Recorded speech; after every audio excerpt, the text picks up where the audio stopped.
Giniit ng Malacanang na ang Gatchalian Bloc ang lehitimong liderato sa Senado. Samantala, tiniyak naman ni Palace Press Officer Undersecretary Claire Castro na agad kikilo si Pangulong Ferdinand R. Marcos Jr. sa sandaling humiling ng special session ang bagong liderato. Tinangulat ni Clazel Pardilia.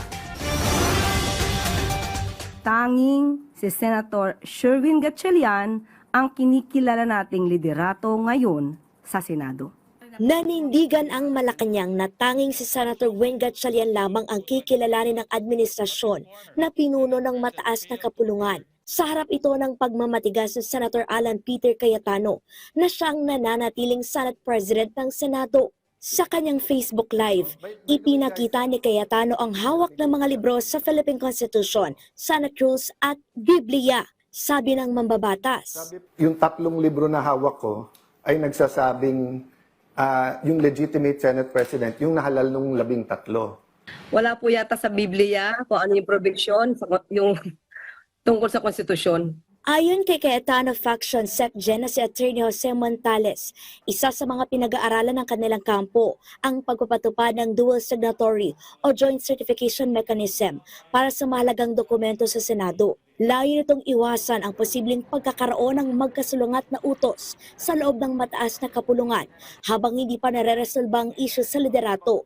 Pero tingin dyan ng Malacanang, Walang maidudulot sa ngayon ng ganitong klaseng arrangement.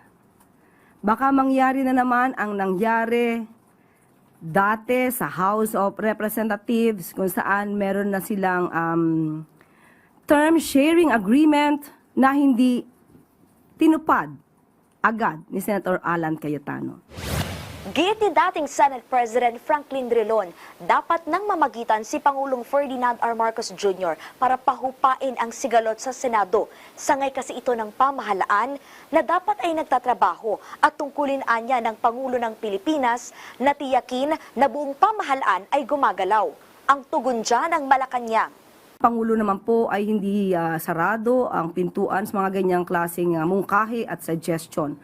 Ang tanong na lamang po, sa katulad po ba ni Senator Alan Cayetano ay uubra yung ganitong klase ng mga suggestion? Clazel Pardilia para sa Bayan.